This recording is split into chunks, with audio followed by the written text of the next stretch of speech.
शुरुआत में हम एक लड़की बेकी को देखते हैं, जिस कहानी की मेन कैरेक्टर है, जिसे एक घर में लाया जाता है जहां उसकी मुलाकात एक कपल से हुई जो उसकी सुतेली मॉम डैड बनने वाली थी, क्योंकि वो बेकी को आज गोद लेने वाली थी। इसीलिए उसे यहाँ लाया गया। यहाँ बेकी के चेहरे को देखने से लग रहा था कि वो बदली हुई है, क्योंकि वो बहुत ज्यादा मुस्कुरा रही थी और उसकी इस मुस्कुराहट के पीछे जरूर कुछ छुपा हुआ था। उसके सुतेले मॉम डैड भी बेकी को देखकर काफी खुश हो जाते हैं। यहाँ वो अपने इस नए घर में अपने डॉग के साथ आई थी। रात को उसकी मॉम डैड खाना खाने के लिए उस टेबल पर बुलाती है। कहने लगी कि आज से हम तुम्हारी पढ़ाई लिखाई, तुम्हारे रहन सहन का अच्छे से ख्याल रखेंगे। जो सुनकर बेकी उनकी तारीफ करती है। कहने लगी कि मैं आप लोगों के पास आकर बहुत खुश हूँ। जो सुनकर उसकी मॉम डैड भी खुश हो गई। अब जब ये लोग खाना शुरू करने लगे तो बेकी कहती है कि खाना खाने से पहले हमें दुआ मांग लेनी चाहिए। जो सुनकर उसकी मॉम डैड काफी मुतासिर हुई। ये सोचते हैं कि बेकी काफी अच्छी और नेक लड़की है। वो यह ज्यादा ही और जैसे कोई छोटी बच्ची हो और मासूम बनने की कोशिश कर रही थी, पर वो इतने भी मासूम नहीं थी। फिर बेकी को एक कमरा दिया जाता है जहाँ वो आराम से सो सके। उसकी मोम जब उसे गुड नाइट बोलकर सोने के लिए जा रही थी तो उन्हें वो मोम कहकर बुलाती है। जो सुनकर उसकी मोम को इतना अच्छा लगा कि खुश होते हुए वो वहाँ से चली गई। जिनके जाने के बाद वो अपने असली रूप में आ गई। उसके चेहरे की मुस्कुराहट झट से बदली और वो एकदम सीरियस हो गई। जिसके बाद वो अपने डॉग को लेकर यहाँ से भाग जाती है। और फिर ऐसे ही वो बहुत सारे अलग अलग घरों में गोद ली गई और ऐसे ही भागती गई, क्योंकि उसे आदत थी ऐसे उल्टे सीधे काम करने की। फिर एक दिन उसकी मुलाकात एक बूढ़ी औरत से हुई, जिसकी बेकी से दोस्ती हो गई और वो अब उसके घर रहना शुरू कर देती है, क्योंकि वो औरत उसे गोद ले चुकी थी। जिसके बाद उसने एक होटल में काम करना शुरू कर दिया। यह बेकी हमें बताती है कि एक दिन कुछ नाजी टेररिस्ट यानी दहशतगर्दों के ग्रुप ने मेरे घर पर हमला करके मेरे मोम डैड को मार डाला, क्योंकि वो लोग एक खुफिया चाबी की तलाश कर रहे थे। वो चाबी हमारे घर में छुपी हुई थी जो अब मेरे पास थी। तो मेरे मोम डैड को मारने के बाद उन्होंने मुझे भी कैद कर लिया, लेकिन फिर मैंने उनको मार डाला और मैं उनकी कैद से भाग गई। फिर दिखाया गया कि बेकी आज भी लड़ने के लिए तैयार है। वो जंगल में जाकर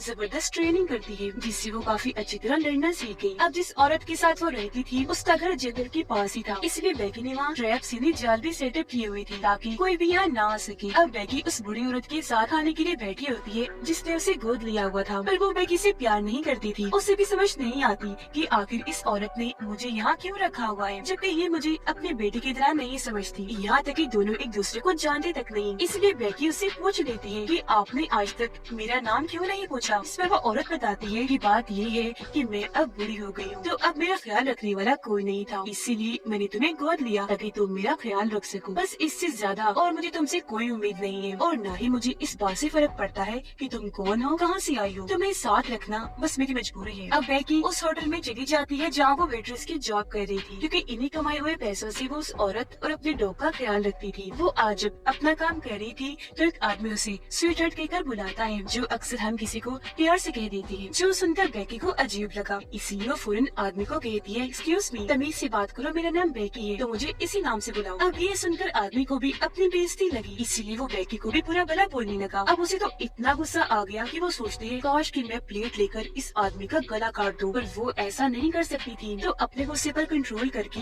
यहाँ से चली जाती है। घर आकर रात के वक्त उस औरत के साथ गेम खेलने लगती है और उससे पूछती है कि आखिर आप इतनी अकेली कैसे रह गई। तो वो औरत बताती है कि मेरे 4 भाई थे, जिनमें से 3 की मौत हो गई, पर जो एक भाई जिंदा है वो मुझे पूछता तक नहीं। जब मैं 9 साल की थी तो मेरी मॉम की मौत हो गई। फिर जैसे मैं 15 साल की हुई तो मैंने अपना घर छोड़ दिया, क्योंकि मेरे घर में बहुत लड़ाई झगड़े रहती थी, तो मैं ऐसे माहौल में नहीं रह सकती थी। वो ये बातें कर ही रही थी कि तभी रेडियो पर खबर आती है कि उनके शहर में एक टेररिस्ट ग्रुप घुस आया है, तो जरा अलर्ट रहिए, कुछ भी गड़बड़ लगे फौरन बताएं, क्योंकि वो टेररिस्ट ग्रुप गवर्नमेंट के खिलाफ साजिश करके ये तबाही मचाने आया है। अगले दिन हम एक गाड़ी में 3 लड़कों को देखते हैं, जिनकी गाड़ी पर नाजी का झंडा लगा हुआ था। वो तीनों उस होटल में आकर रुकते हैं जहाँ बेकी काम किया करती थी। ये तीनों काफी बुरे थे, जो बेकी को ऑर्डर देकर उसके साथ मजाक करने लगते हैं, जैसे उसका मजाक बना रहे हो। फिर उन्होंने बेकी की मॉम डैड के बारे में उल्टी सीधी बातें की, जो करके वो हंसने लगी। अब यहाँ भी उसे गुस्सा तो आ रहा था, पर वो खुद पर कंट्रोल रखती है। ऑर्डर देने के बाद जब वो टेबल पर बैठी थी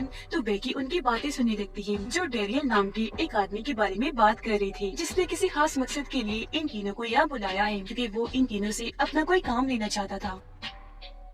अब उनमें से जो सबसे बुरा था वो कॉफी बदतमीजी से कहता है कितनी देर हो गई है, जल्दी से ले आओ कॉफी। अब बेकी का गुस्सा तो इन पर पहले से ही था, ऊपर से उसे इसका बोलने का अंदाज पसंद नहीं आया, इसीलिए वो दोनों को कॉफी देने के बाद जानबूझकर कॉफी उस पर गिरा देती है, जिस बात से वो भड़क गया और बेकी को उल्टा सीधा बोलने लगता है। तब यह उसे बुरा नहीं लगता, बल्कि वो ये कह देती है, ओह सॉरी सर, गलती हो गई, जानबूझ के नहीं किया मैंने। जो कहने के बाद वो यहाँ से चली गई और उसके मुँह पर हम एक अजीब सी मुस्कुराहट को नोटिस कर लेती है। अब वो बुरा इंसान जानता था कि बेकी ने ये जानबूझ के किया ताकि हमसे बदला ले सके। हमने उसकी इतनी बेइज्जती जो की थी, इसलिए वो होटल के बाहर रुककर उसकी छुट्टी का इंतजार करने लगी ताकि उसे सबक सिखा सके। अब जब बेकी को छुट्टी हुई तो वो अपनी साइकिल लेकर घर जाने लगती है और वो तीनों जब उसे जाता हुआ देखते हैं तो उसका पीछे करने लगी। अब रात के वक्त बेकी हाथ में नाजी की चाबी लेकर उसको देखने लगती है। जब सोने की तैयारी कर रही थी तो अचानक घर में कांच टूटने की आवाज आती है। ऐसा लग रहा था जैसे कोई खिड़की तोड़कर अंदर घुस आया हो। आवाज सुनकर वो नीचे चेक करने आई, पर वहाँ तो कोई भी नहीं था। लेकिन इतनी ही देर में पीछे से वो बुरा आदमी आकर उसे दबोच लेता है, जोर से उसका मुंह पकड़ लेता है। अपने बचाव में बेकी पीछे की तरफ अपना सर मारती है जो उस आदमी की नाक पर लगा, जिससे उसका खून बहने लगता है। फिर दूसरा लड़का उस पर गन तान के कहता है कि शांत खड़ी रहो, कोई होशियारी करने की जरूरत नहीं है। ये देखकर बेकी का डॉग उस पर हमला करने के लिए आगे आया, लेकिन वो उसे बेसबॉल बैट से मार मार कर बेहोश कर देता है। जिसके बाद वो बेकी पर गन तान कर उसे परेशान करने लगते हैं, कहते हैं कि आज अपना बदला लेकर ही जाएंगी। पर तभी पीछे से वो बूढ़ी औरत गन लेकर आ गई जो उन पर तान कर कहती है कि अपनी गन नीचे रखो और मेरा घर छोड़ो, दफा हो जाओ यहाँ से। ये सुनकर वो लड़का गन नीचे रख देता है, लेकिन जो सबसे बुरा आदमी था उसे बहुत गुस्सा था, इसीलिए वो गन उठाकर बूढ़ी औरत को शूट करके जान से मार डालता है। ये देखकर बेकी काफी घबरा गई,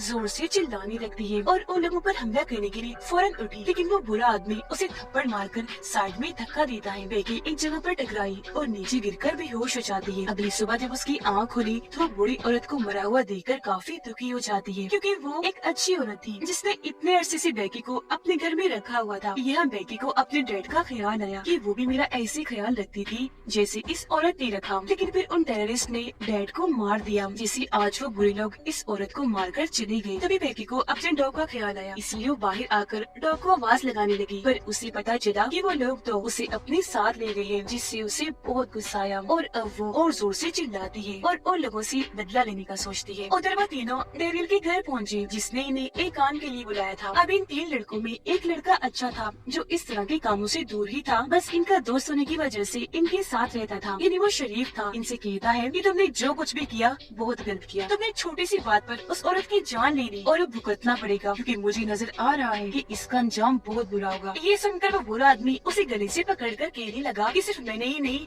बल्कि हम तीनों ने मिलकर मारा है उसे, समझ आई? तो हम तीनों बराबर के कसूरवार हैं और अब तुम दोनों अपना मुंह बंद रखना, यहाँ तक कि डेरियल को भी कुछ न बताना, वरना तुम लोगों के साथ भी अच्छा नहीं होगा, मुझे तो वो मारेगा ही, साथ में तुम दोनों को भी नहीं छोड़ेगा। बेकी बूढ़ी औरत के कमरे में जाकर उसका सामान चेक करने लगी। बेकी को उसकी कुछ तस्वीरें मिली जिनमें वो अपने हस्बैंड और भाइयों के साथ थी। ये सामान देखकर उसे औरत के लिए और बुरा लगा। वो उसकी लाश को अपने घर के पिछले हिस्से में ही दफना देती है। उसकी कब्र पर फूल चढ़ाने के बाद वो यहाँ कसम खा लेती है कि मैं इसकी मौत का बदला अब लेकर ही रहूंगी। वो अपने कुछ ट्रैप्स इन्हें जाल तैयार करती है उन बुरे लोगों को उसमें फंसाने के लिए, ताकि वो उन्हें सबक सिखा सके। जिसके बाद लाल रंग के कपड़े पहन लेती है, ये उसका पसंदीदा रंग था और दोबारा से अपनी प्रैक्टिस करने लगती है। वो यहाँ डेरियल के बारे में सर्च करती है कि वो कहाँ रहता है, क्योंकि वो तीनों डेरियल के बारे में ही बात कर रही थी। जहाँ उसे पता चला कि शहर में डेरियल नाम के बस 2 ही लोग रहते हैं, इसीलिए पहले वाले के पास जाती है जहाँ उसे एक बड़ी औरत मिली। बेकी उससे पूछती है कि आपका नाम डेरियल है? इस पर वो जवाब देती है कि हाँ मैं डेरियल ही हूँ, पर तुम्हें क्या काम है मुझसे? बेकी पूछती है कि आपसे 3 लोग मिलने आए हैं? इस पर वो कहती है कि नहीं, 3 लोग तो क्या, मुझसे तो कभी एक इंसान मिलने तक नहीं आया, मैं यहाँ बिल्कुल अकेली रहती हूँ। ये सुनकर बेकी समझ जाती है तो फिर जरूर वो दूसरा डेरियल होगा। जब भी उसके घर के पास पहुंची तो वह झील किनारे था और जब उसकी नजर ऊपर गई तो वहाँ नाजी का झंडा देख लेती है और समझ गई कि यही असली डेरियल है, क्योंकि उससे यकीन हो गया था कि नाजी टेररिस्ट है। इसीलिए वो उनके घर के चारों तरफ ट्रैप्स लगाने लगती है। उसका अंदाजा बिल्कुल सच था, क्योंकि इस घर में हम डेरियल को देखते हैं जहाँ वो अपने लोगों के साथ था। वो और उसके लोग क्योंकि टेररिस्ट है तो काफी खतरनाक थी। यह डेरियल के साथ वो तीनों भी बैठे हुए थे। डेरियल उनसे कहता है कि पहले खाना खाएंगे फिर बाद में बात करेंगे, जिस पर वो लोग उसके हाँ में हाँ मिलाते हैं। डेरियल उन्हें खाना देता है और वो सब खूब मजे से खाना खाते हैं। यहाँ वो नोटिस करता है कि जो शरीफ लड़का था वो काफी परेशान लग रहा था और वो खाना भी नहीं खा रहा था। तब डैनियल उससे पूछता है, क्या बात है भाई, खाना क्यों नहीं खा रहे? कि तुम्हें भूख नहीं लगी? इस पर वो कहता है, नहीं नहीं कुछ नहीं, वो बस मेरा दिल ही नहीं कर रहा कुछ खाने को। यहाँ वो सारे लोग डैनियल को सर कह के बुलाते हैं। इस पर वो जवाब देता है कि मैं कोई सर्वर नहीं हूँ, बल्कि मैं एक शरीफ आदमी हूँ, और कैसा शरीफ ये तुम लोग जानते ही हो। उसकी इस बात से यह साबित हो गया कि ये टेररिस्ट ग्रुप है जो यहाँ गवर्नमेंट के खिलाफ साजिश करके कुछ बड़ा करने आए हैं, और डैनियल इन सबका लीडर है। अब यहाँ डैनियल बेकी के डॉग को देखता है जिसे इन लोगों ने पिंजरे में बंद करके रखा था। तो वो उन तीनों से पूछता है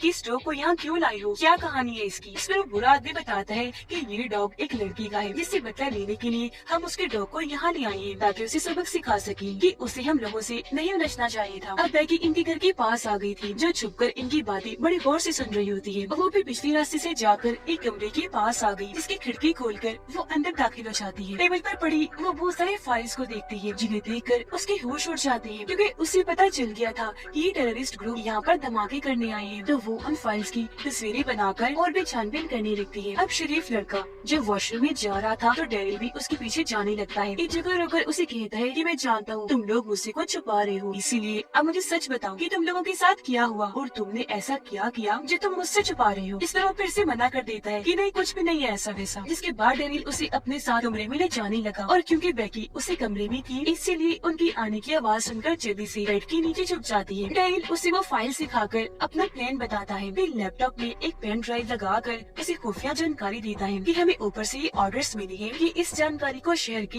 हर हिस्से में फैलाकर दहशत पैदा करो, जिसके बाद हम उन सब जगहों पर धमाके कर देंगे। अब बेकी उनकी ये सारी बातें सुनकर काफी हैरान हो रही थी। फिर उनके जाने के बाद वो खुद लैपटॉप पर बैठकर पेन ड्राइव के अंदर की इन्फॉर्मेशन को देख लेती है और उसे इनके प्लान के बारे में और अच्छे से पता चल जाता है। जिसके बाद वो पेन ड्राइव को चुरा कर यहाँ से भाग जाती है क्योंकि ये उसके काम आ सकता था। यहाँ से वो सीधा उनके शेड में गई जहाँ उसे बहुत सारे हथियार और अलग अलग किस्म की औजार मिलते हैं जिन सबको वो अपने पास रख लेती है अपनी हिफाजत के लिए। इन चीजों में बहुत सारे गन्स और बॉम्ब्स भी शामिल थे। जो सब लेने के बाद बेकी वहाँ से निकल गई। बाहर आने के बाद वो उनके दरवाजे की बेल बजाती है। डैनियल जब चेक करने बाहर आया तो वहाँ कोई भी नहीं था, लेकिन जब वो अंदर आने लगा तो उसे अपने पैर के पास फोन पड़ा हुआ मिला। उसने जैसे फोन हाथ में लिया उस पर बेकी की कॉल आ जाती है और फोन पर भी बेकी का नाम लिखा हुआ था, जो देखकर डैनियल काफी हैरान रह गया। अंदर आकर उन सबसे पूछता है ये बेकी कौन है, क्या सीन है इसका। तो वो लोग यहाँ बता देती है कि असल में बेकी वही लड़की है जो हमसे पंगा ले रही है, उलझ रही है हमसे। फिर डैनियल फोन उठाता है और उससे बात करके पूछता है कि आखिर अब तुम क्या चाहती हो। इस पर वो कहती है कुछ खास नहीं, और हाँ तुम्हारा पेन ड्राइव मेरे पास है, अगर तुम्हें वो वापस चाहिए तो चुपचाप मेरे डॉग को मेरे हवाले कर दो। ये सुनकर डैनियल काफी हैरान रह गया कि पेन ड्राइव उसके पास कैसे गया। दिमाग लगाकर वो ये अंदाजा लगाता है कि जरूर वो चुरा कर ले गई होगी, और क्योंकि वो घर के अंदर आई थी तो घर के आसपास ही होगी। पर पेन ड्राइव उसके पास होना बहुत बड़ा मसला खड़ा कर सकता था। इस पर वो बुरा इंसान डैनियल को कहता है कि आप फिक्र न करो, वो आसपास ही होगी, तो मैं बाहर जाकर उससे बात करता हूँ। वो जब बाहर आया तो उसे बेकी दिख गई जिसका वो पीछे करने लगता है। फिर उसके पीछे से गन तान कर कहता है कि तुम जानते नहीं हम कौन लोग हैं और तुम किन लोगों से उलझ रही हो। ये किधर वो जैसे एक कदम आगे बढ़ाता है बेकी की ट्रैप में फंसकर सीधा एक गड्ढे में जाकर गिरता है। उसकी गन बाहर ही रह गई जिसे उठाकर वो उसकी तरफ ही तान देती है। अब वो किसी तरह उसके पास पहुँचकर टेप से उसका मुँह बांध देती है और टेप के जरिए ही मुँह में बॉम्ब चिपका देती है। बॉम्ब की पिन को धागे से बांध कर उन लोगों के दरवाजे से बांध देती है। इसके बाद उसने दरवाजा खटखटाया जिस वजह से डैनियल बाहर आया। अब जैसे दरवाजा खुला धागा खींचने से बॉम्ब की पिन निकल गई जिससे उस बुरे आदमी का सर बॉम्ब के साथ वही फट गया और ऐसे उसकी इतनी बुरी मौत हो जाती है। ये देखकर डैनियल और उसके साथी काफी हैरान रह जाते हैं क्योंकि समझ गई थी कि बेकी कोई आम लड़की नहीं है बल्कि बहुत ही खतरनाक है और उसके इरादे उससे भी ज्यादा खतरनाक। उसके पास मास्टरमाइंड है और अपने दिमाग का ऐसे इस्तेमाल करके इस तरह उसने उनके साथी को मार दिया। अब जाहिर है वो इनके लिए भी खतरा थी, तो ये लोग समझ जाते हैं कि अब उसका जिंदा रहना ठीक नहीं। पर इस वजह से डैनियल को गुस्सा आ गया। वो बचे हुए दोनों लोगों पर गन तान के पूछता है कि अब मुझे सच सच बताओ कि तुम लोगों ने और क्या क्या किया कि वो लड़की बदला लेने के लिए यहाँ तक आ गई जो हमारे सरों पर मौत की तरह मंडला रही है। इस पर वो शरीफ लड़का यहाँ सारी बात सच सच बता ही देता है।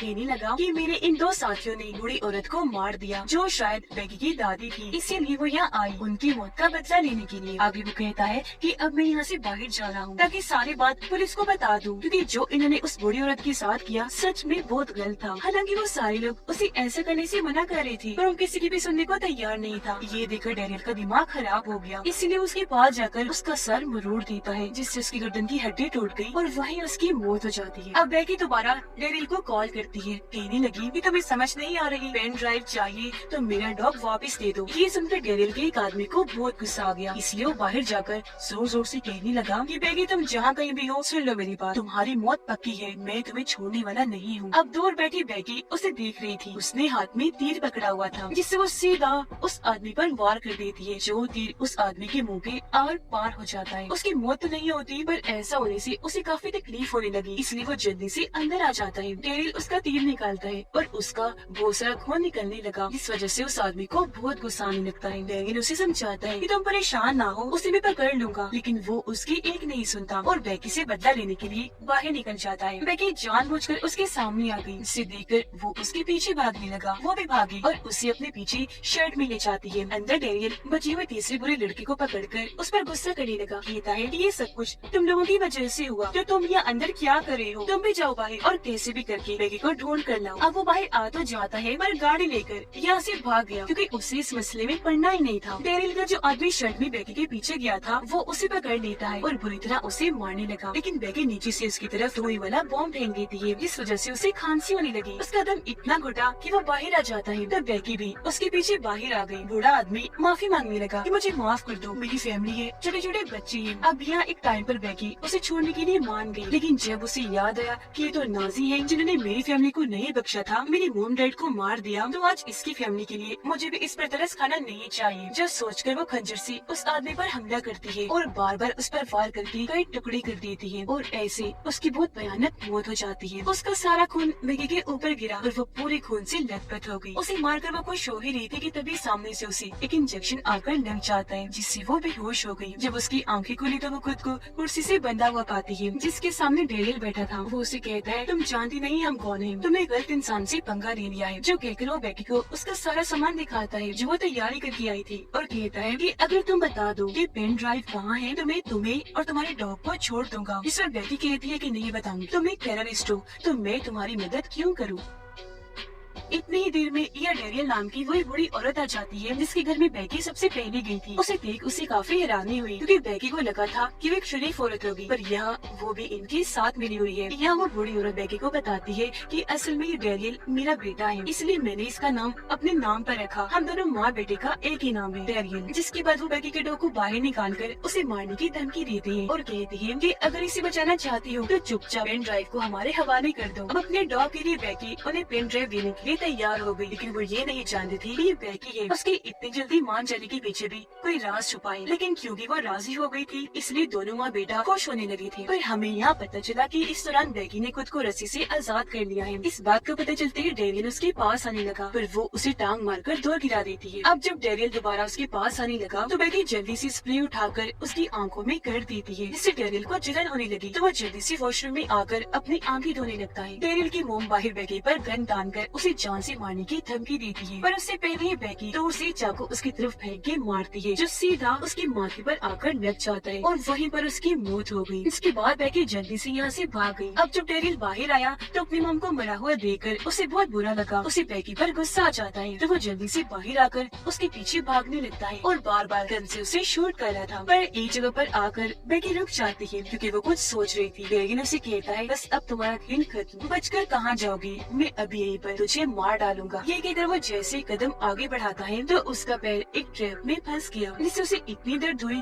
कि वो जोर से चिल्लाने लगता है। हड़बड़ी में वो जैसे दूसरा कदम आगे बढ़ाता है तो उसका वो पैर भी ट्रैप में फंस जाता है। इससे वो बेकाबू हो गया और फौरन नीचे गिर जाता है, पर नीचे भी उसका सर एक और ट्रैप में फंस गया और अब यहाँ वो पूरी तरह ट्रैप्स में फंसा हुआ था, जरा भी नहीं हिल सकता था। वो काफी जख्मी हो गया था, मरने ही वाला था कि बेकी से कहता है कि तुम मेरे जैसे इतने बड़े टेररिस्ट को भी नहीं छोड़ सकी, मान गया तुम्हें और तुमने सारे ट्रैप्स बहुत अच्छे से सेटअप किए, जो कहकर उसकी मौत हो गई। जिसके बाद बेकी उसके घर के अंदर जाती है अपने डॉग को छुड़वाने के लिए, और यहाँ डैनियल की मोम जिंदा थी क्योंकि सर पर वार करने से वो बच गई थी। उसे जिंदा देखकर बेकी अपने डॉग को हुक्म देती है कि जाओ और इस औरत को खा जाओ। डॉग ने ऐसे किया, वो जाकर उस औरत पर झपट पड़ा, जो देखकर बेकी यहाँ अपने डॉग की तारीफ करने लगी। इसके बाद 24 घंटे ऐसे गुजर गए। पुलिस को इस सारे हादसे की जब खबर हुई तो बेकी को पकड़ लेते हैं, जिसके बाद उसे एक ऑफिसर के सामने पेश किया जाता है, जो उससे सवाल करती है कि तुम अभी 16 साल की हो, लेकिन फिर भी तुमने टेररिस्ट के उस इतने बड़े ग्रुप को मार दिया। कोई शक नहीं कि वो लोग कितने खतरनाक थे, तो तुमने अकेले ये सब कुछ कैसे किया? इस पर बेकी बोली कि मैं इस सब की ट्रेनिंग किया करती थी, वो भी बहुत सख्त किस्म की। उसकी बहादुरी पर ऑफिसर उसके सामने एक ऑफर रखती है कि ये तो हम मान गए तुम बहुत बहादुर हो, बहुत ही खास लड़की हो, तुम्हारी वजह से इस शहर में धमाके होने से बच गई, क्योंकि तुमने उस टेररिस्ट ग्रुप को खत्म करके उनकी रातें नाकाम बना दी और हमें सारी जानकारी ला कर दी पेन ड्राइव के जरिए। तो अब क्या तुम CIA में आकर एजेंट बनना चाहोगी? इस पर बेकी हाँ बोल देती है और इस तरह आज से वो एक एजेंट बन गई। इसके बाद हम बूढ़े आदमी के उस साथी को देखते हैं जो गाड़ी लेकर भाग निकला था, जो इस तरह जंगलों में कहीं छुपा हुआ था। वो जब गाड़ी में बैठा था तो उसके पीछे एक गाड़ी आकर रुकती है, जिसके अंदर से और कोई नहीं बल्कि बेकी निकलती है, जो अब पूरी तरह एजेंट बन गई थी, क्योंकि आज वो अपना पूरा हुलिया एजेंट जैसा ही बना कर आई थी। उसे देखकर वो अपने गन निकालता है ताकि उसे शूट कर सके, पर बेकी के हाथ में तो बॉम्ब गन थी, जिसके एक ही वार से उसकी गाड़ी धमाके के साथ फट गई और उसमें आग लग गई, जिसके साथ ही उस आखिरी साथी की भी मौत हो जाती है। ये करने के बाद बेकी कैमरे की तरफ देखती है और अब वो अपनी अगली एडवेंचर के लिए निकल जाती है, जहाँ वो बुराई के खिलाफ ऐसे लड़कर जड़ से बुराई का खात्मा कर देगी। और उसके इसी इरादे के साथ ये फिल्म इधर ही खत्म हो जाती है।